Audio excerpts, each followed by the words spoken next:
I'm going to share them on the LMS as well as on the WhatsApp group, so you can be able to go through them, and as well as you obviously notice those changes as time goes on, because the curriculum has been reviewed and then some changes has taken place. So I want just to draw attention to that we're going to discuss three um, points under the course outline, if you will. Number one, we're going to talk about online learning trends, because our focus for tonight is introduction to online course delivery. So we're going to talk about online learning trends, learning management systems, asynchronous and synchronous learning. So we're going to focus on those three tonight. Uh, so just for those that are coming in, I said we're not going to we're not going to focus on the two modules tonight. Assessment, we're not going to include assessment tonight. However, in the next meeting, we will obviously include the two modules because we don't really want to be meeting now and then wasting time. And another reason as well, this is a semester module and the other one is a year module. At least there's a bit of time. So without wasting time, let me just share my screen here and so the presentation, and we'll go in with the discussion. Again, if you have any question while I'm presenting or you cannot hear me, just let me know. You can just write in the chat that you cannot hear me, or just you raise your hand and I can be able to give you a chance to talk. So don't feel left out. And I'll be coming here to check for those ones that are maybe asking to be admitted in. So it would be welcome everybody that wants to join us. Uh, so like I said, our meeting for tonight is for postgraduate diploma in higher education, and our focus is we are going to focus on integrating digital technology in education. Um, and our focus for tonight, we're going to focus on the three areas that I've actually just explained earlier: online learning trends, learning management systems, and as well as asynchronous and synchronous learning. So before we really move on to online learning trends, I just want us to really have a discussion, or just to look at what is e-learning, when you're referring to online learning, what are you referring to, what is it all about. So e-learning or online learning is this a computer-based educational tool or system that enables somebody to learn online, to study online, to be able to engage with the educational materials or content online. So that e-learning has just to do with learning online. That is just actually the focus of it. So it's creating that learning environment online, where a student or teacher will be able to interact, as well as students on themselves can be able to learn on their own. So that is just to give an introduction to say what is really all about when you're talking about online learning trends. So let me just start with a brief introduction of what e-learning is, just to say this is just, what we are doing right now. We are meeting online, we're learning online. So this is what you call e-learning. So let me just admit those ones are coming in. Where's my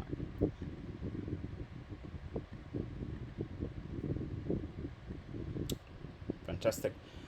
So the trends that we're going to focus on, I think there are a lot, but we're just going to focus on I think nine, if not eight, nine of them. But however, you're not limited to these ones that we are going to focus on. You can be able to explore more and be able to read more. So we're going to focus on artificial intelligence, macro credentials, big data, blended learning, virtual and empowered reality, cloud e-learning, gamification, mobile learning, and as well as Internet of objects or Internet of Things. So those are the online learning trends that we're going to focus on tonight. So let's go. Let's start with artificial intelligence. So when you're talking about artificial intelligence or AI, we're just really looking at this new development in technology, where there are certain algorithm that is now built in these computers, or these technologies that are coming in, that will be able now to make learning more personalized. It's personalizing learning. It's creating that environment where at least your learning is made easier, and this intelligence figures out your your areas of interest, and then it makes learning more personalized to you, to say, okay, no, this one is more focused on this, so obviously, or is interested more in this, so we personalize his or her own learning. And we can be able to look at this through our interaction with social media. For example, if you're using Instagram or Twitter or whatever, so whatever that you visit, most of the sites that you visit, or the pages, or those people that you follow mostly on those social medias, this artificial intelligence, these technologies feeds you or gives you those information more, because okay, this one is more interested in sport and whatever, so it gives you more recent updates on sport. And so that is actually, in a nutshell, artificial intelligence. It's a new development in technology, um, where learning now is becoming more personalized, where the operating systems or programs or languages are becoming more personalized, and this is really mostly based on computer or mobile devices. And this artificial intelligence, especially in education as well, also just helps, uh, it makes it even easier, and it makes it even students learning easier, because at least it has personalized learning, and it creates those learning environments where students or learners or teachers will be able to expand and accumulate more knowledge as well. So that is really just, in a nutshell, what artificial intelligence is all about. Uh, Macro credentials. This is a type of computer-based learning that is built through competence-based, and it recognizes the range of value and importance of learning experiences, where a course or a content, or the content is created, for example, that is just no, that is just, for example, is focusing on assessment. Let's say, okay, what is assessment? That part is created, where it's put on a computer basis, where the students or the learners can be able to access it and be able to go deep into it. And because it focuses more on a certain competence, you want the students or the learners to focus on that competence, on that learning goal, or that area for that matter. And then it mostly in a asynchronous learning design, because it does not really requires an interaction online, where the teacher or the lecturer and the students are going to interact with one another.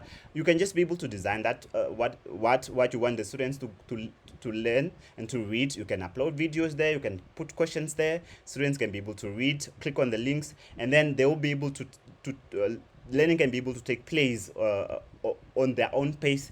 And then they'll be able to, okay, after they've read, they can be able to watch the video, and after that they can be able to watch to answer the questions that are based on that specific area of competency that you want to. So this micro credentials just focuses on a certain competence that you want your students to master, and then you can be able to design that in an environment where they can be able to access it, and then be able to read and answer questions, or watch videos, or whatever that you want them to do. um, and then we go to big data. Big data is just as like the word it says, like it's a large volume of data, where a set of information, different types of information, like for example that we can referring to internet. For example, there's a lot of information that you can be able, the teacher, the lecturer, or whoever can be able to access that. uh, and then now, in terms of education, now you can be able now to look at, okay, what is really this enormous amount of data that is on the internet, that are accessible with these devices. How can I now be able to access this information, and then put them in an area, or put them in a meta, or in a manner that students can be able to at least learn something out of this. So big data is just that whole massive amount of data. Can be pictures, can be videos, whatever, that you are accessible to the internet. And then how would then you be able to use it through your teaching and learning process or assessment process for the students. And then it's generally just characterized by three V's, or and then it is the volume. The volume now refers to the large, to the amount of data, or that is there, that you are accessible to, or that you are accessible. It doesn't matter now if it's your on your system, whatever that is, on your in your cloud that you want that you have kept that information. So the V for volume just refers to the amount of data, or the increasing scale of that data that is happening in that area of that content that you are excuse me, the content of your subject, for example. And the variety refers to the types of data that is there on that is available online. To different types of data that are available online, can be images, can be videos, whatever that can be available online. So the variety of the big data just refers to whatever that you can find online, and whatever that you can be able to use. And the velocity also refers to the speed of this big data that you can have. How fast is this big data, or this data about this subject? How fast is it accessible? Is it can you also be able to present it on real time? Can you also be able to go on internet and be able to find this learning environment, or sites that has data that belongs to subjects, or to whatever that you're looking for? Um, and then we move on to blended learning. Blended learning is just a combination of online learning and face-to-face learning environment, where learning takes place both on online, and as well as physically, in a physical environment, where, for example, you can say, okay, students, when you're coming to class tomorrow, sorry, when you're coming to class tomorrow, at least be able to study this and this, that, and then you've shared that online with the students. And then when you're coming to the class, in a physical present, physical face-to-face discussion, you can now be able to continue on what you have discussed, or what you have given your students to read online. So this is the type of learning environment where it embraces both sides of learning modes, where there's physical face-to-face learning taking place, as well as online learning taking place. And then this obviously increases the accessibility of learning environment, learning material, sorry. So you can be able to give certain materials to the students, for example, discuss this, or work on this, and then when you're going to meet, we're just going to maybe have a deep discussion on it after you read. uh, Another very important advantages of embracing this type of learning. And then we move on to virtual and empowered reality. Virtual reality is this environment where students would, or the lecturer, the teacher would uh, get in that learning environment, where people sort of wear those, if you one of you are familiar with those big type of things that you put on your head, on your eyes, and then you will be either be playing games or having a discussion, or whatever that is happening, and where you feel like your fellow students or fellow classmates are sort of like in a physical environment. However, you feel their presence, and you are aware of them. However, it's and it feels like a real environment. However, it is what we call virtual reality, or virtual reality, where the discussion or whatever that is happening, that you are engaging your students, or the students are engaging with each other, or the staff or the lecturers are engaging with each other.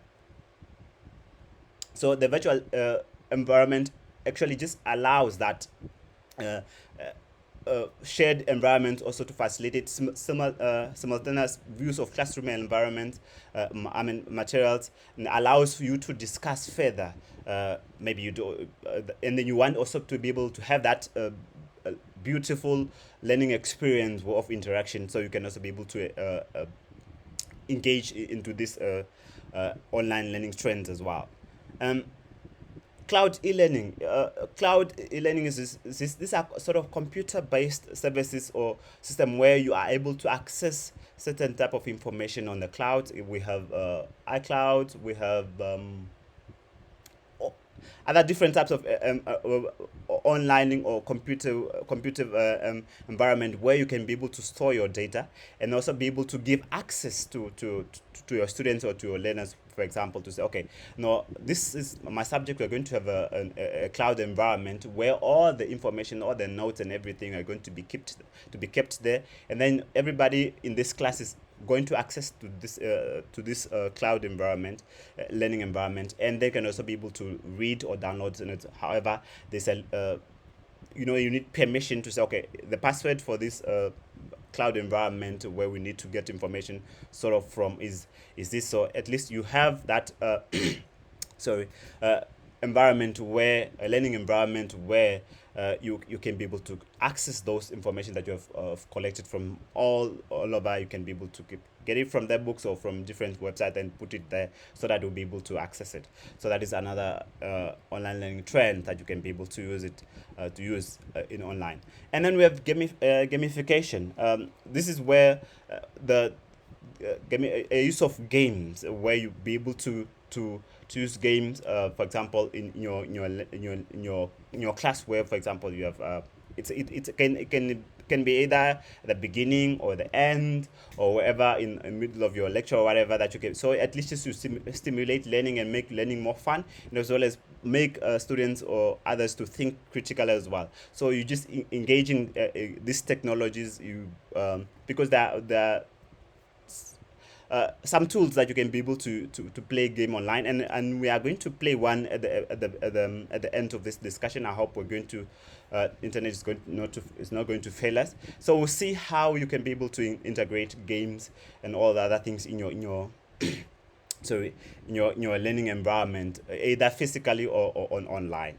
um, and then mobile learning also just this one also focuses on mainly on the development of mobile applications where you'll be able to use these mobile devices into integrate it into your own learning. Can be now bring your own device at school, for example, where students come in with their devices, or it can be where students are able to access the notes or sessions or videos, whatever, using their devices. So this is another learning environment or trends that you can be able to use where a technology allows you not just to be sitting in front of a computer, or you can also be able to access and learning can also be able to take place through this mobile learning, what you call m-learning. um, and then we also have internet of objects or internet of things. Just edit this. Internet of things. I think it's fine. Internet of object or internet of things, where this just actually just refers to the networking of all everything that is actually just connecting everything to be able to access the whatever that you want to access, the notes, the video, whatever that you want to access. At least technology has made it easy, so at least it has to do with connecting everything, so that at least everything is connected online, so that at least students and lecturers can also be able to access, and makes learning even much faster and simple as well. So it's just to ensure that everybody or everything is connected online, and every place where the person sorry where the person is, or whatever type of network they're using, the internet of things allows this type of learning, actually even what is happening right now, to happen. And it mostly have three main reasons that it's mostly to make a common understanding of users and devices, to say, okay, all users are having a common understanding, are connected to one network, and they're able to access this learning materials, or this accessible to this network, because they need to be maybe online right now, and then the moment you click on this link, everybody will be able to connect to this. So that is what we're referring to as internet of things.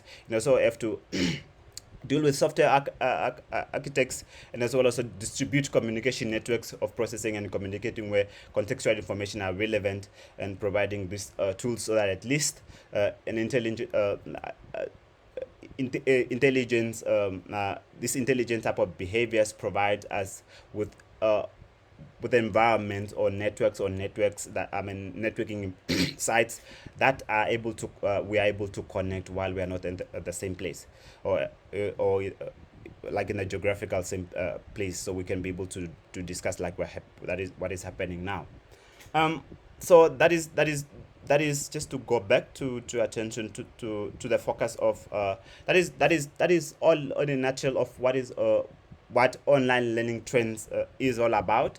And then sorry there are a lot, there are some that we didn't really I didn't actually include here. and you had the liberty to go and read more. So so that is all, and that is the discussion about online learning trends. Let me just go to my chats if there's any question. I want to go further to learning management system uh, uh, before I leave this. Um, any question we can come in, or discussion or comment or addition, we are free.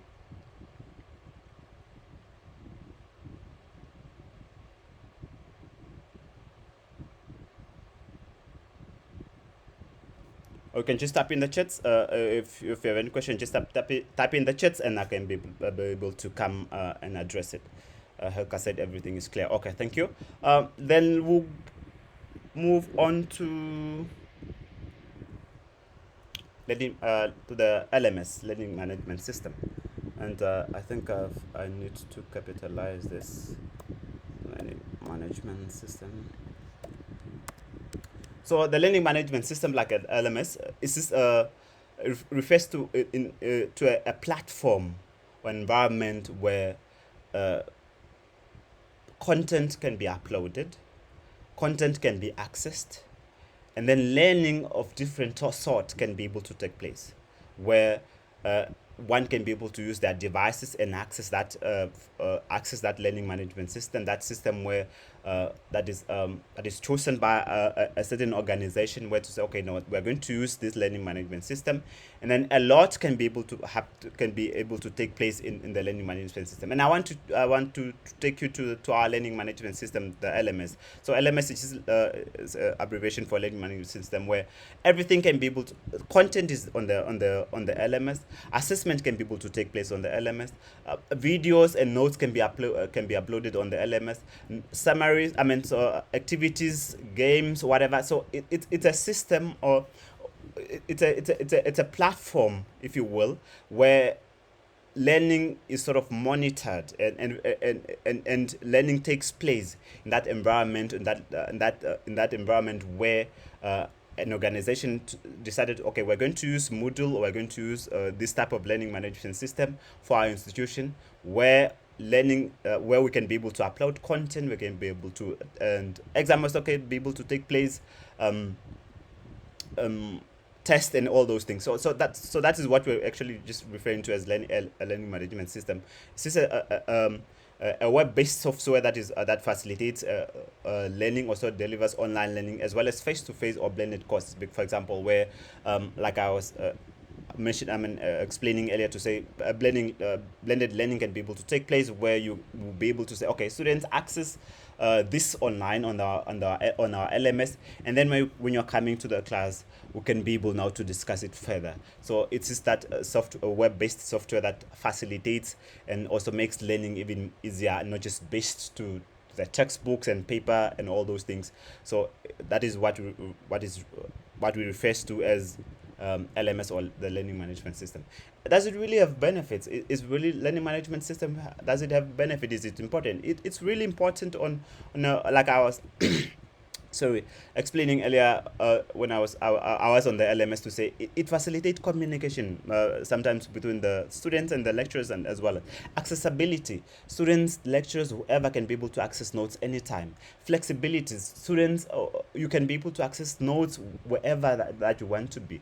And it has convenient of time. You can be whatever time, evening, morning, whatever, you can be able to have that accessibility, and you can be able to learn anytime. It does not really limit you, and there's a variety of learning modes and learning materials, where you can be able to access it, to the pictures, videos, and the notes as well as. And it also promotes collaboration, where students can be able to collaborate online, where be able to have discussion, where they can also be able to have synchronous discussions, where, for example, like what we're having right now, they can also be able to have it all live on the learning management system. And it also encourages the community of practice, where students, lecturers, whoever comes together with a common goal, to say, okay, now we need to meet, or we need to discuss about this assignment, or we need to discuss about this project. Let's meet, let's use the learning management system. So those are some of the benefits that the learning management system offers, and many more as well. And then we move on to the asynchronous and synchronous learning. I think this, if you remember, to our three focus for the night, we is one of the focus that we need to focus on, and I think it was part of an assignment. It was just really. An understanding to have an understanding to have an understanding between these two learning environments, or these two terms where sorry, synchronous learning, which refers, it's a learning, it's an online learning, can be online learning, a learning that takes place where there is an exchange of communication between the two parties. Can be students and students, can be students and lecturers as well. So it takes place simultaneously via electronic modes, for example. Like what is happening now, this is synchronous learning, where we are interacting. There's an interaction between the students, or it can also be on the LMS where students are having chats, can be sorry, can be a discussion. So as asynchronous learning is that learning where there's an interaction between two parties. It can be students and students, or students, I mean, lecturers and students, or staff themselves as well. And while the opposite of the other is where is the learning mode where students are given, for example, the content was just designed to say, okay, this course students are going to learn at their own pace. We don't need to. They don't need to meet. They don't need to have discussions or to meet online. They just need to complete this content, or this module at their own pace, where they go online on the LMS, for example. Sorry, where they go on the LMS, they read the content. When they read the content, they'll be able to answer the questions, and it continues. It allows, so it just happens on automatically. It was built in that way to say there's no meeting or lectures or whatever that needs to take place online. Students just need to engage with the content themselves, and then they could be able to, after they've engaged with the content, they can be able to answer questions, and then it goes on until they completed that course, for example. So they'll be presented with notes and then videos and whatever, and then after that, after the notes and everything, they'll be able to write a test, for example, and then after they've passed that test, they can be able to continue to the next unit, or if they fail the test, they won't be allowed to continue to the next unit until they read it again and then study it again. So that is just the difference between the two learning environments, or learning, synchronous and asynchronous learning is useful. One, there's a similar simultaneous communication between the two parties. The other one is just learning at their own pace, does not really need to interact with the other. Uh, so those are the my on the right. Where's the course outline? Good. So those are our focus for tonight. Like I was saying, when I was I draw your attention to the course outline to say we are really just going to focus on these three tonight, and then I apologize. We are not going to focus. We are not going to touch on the assessment in education.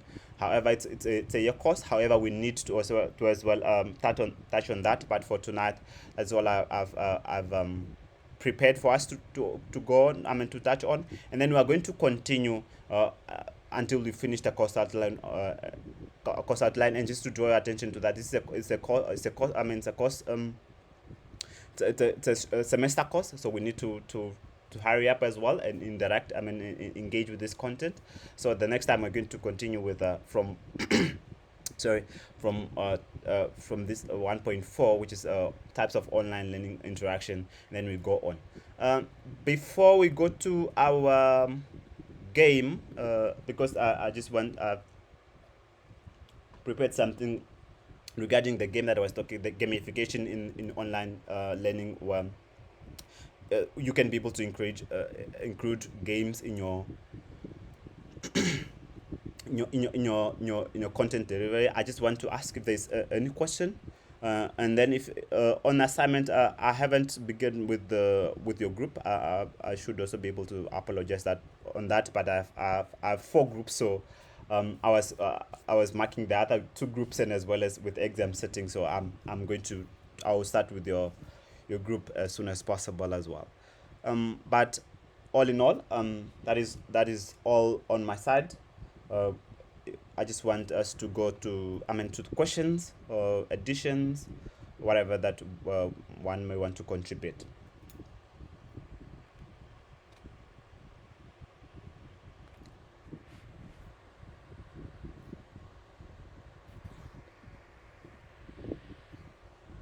Silent. People are silent. I don't know now. What does that say? I did not hear anything, or is everything it's okay?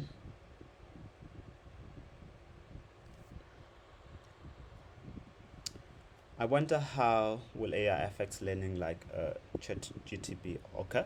Uh,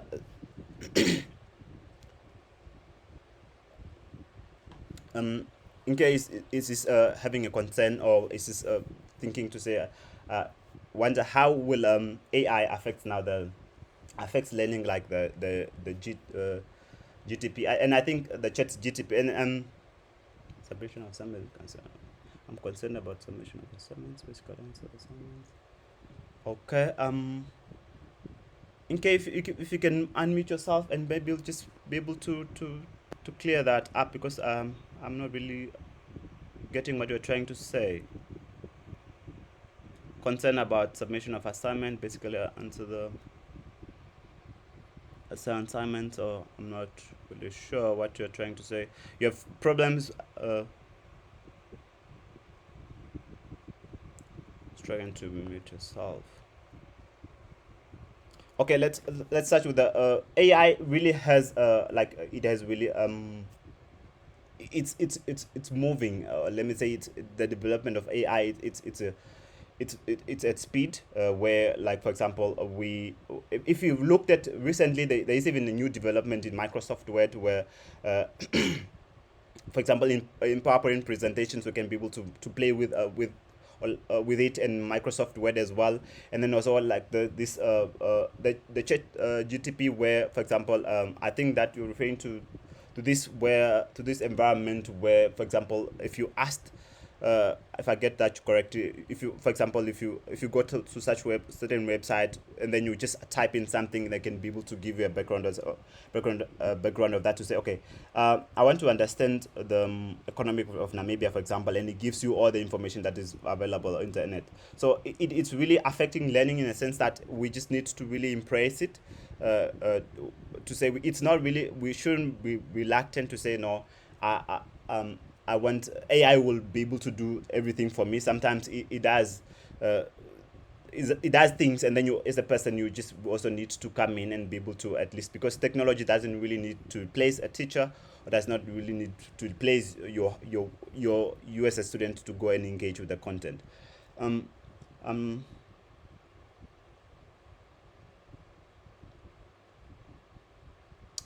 um, yeah, like yeah, it's really it's amazing. It's really amazing. AI is really just taking education at a certain level, and it's up to us to be able to catch up and be able to integrate it and be able to use it in our teaching, and as well as also so that we can be able to prepare the students that are under that we're teaching, so that they can also be able to be ready for the 21st century learning. Uh, Property sales says, good evening. I joined the class rate. Kindly advise if all that has been presented also on the LMS.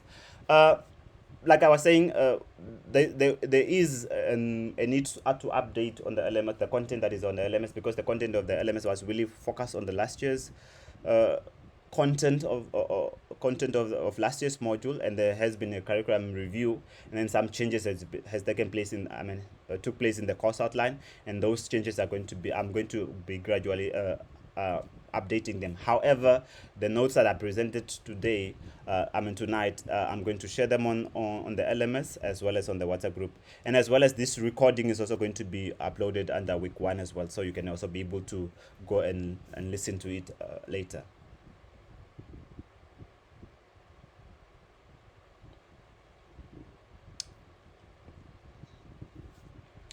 we would it will really be a good interesting discussion if you in case if your mic was unmuted, so we can be able to have engage in a good discussion, and others can also be able to come in. But yes, new rules obviously. I think I've read one article about from the former vice chancellor and the current vice chancellor of UJ, where they talked about South Africa needs to come in to come up with new rules to regulate AI, because it also may be able to come in, and people can also be able to misuse it. So rules that are that needs to regulate AI needs also to be drafted as early as possible, so that at least we'll have a balance between the two.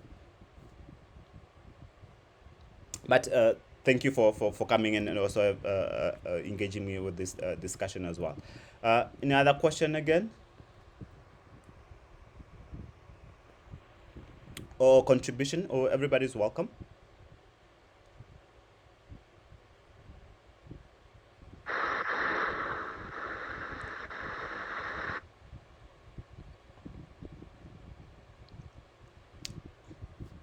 Okay, if everything seems to be fine, then the game that I've prepared is this for us to test, maybe just to simulate our concentration. It's been a long day as well as for me.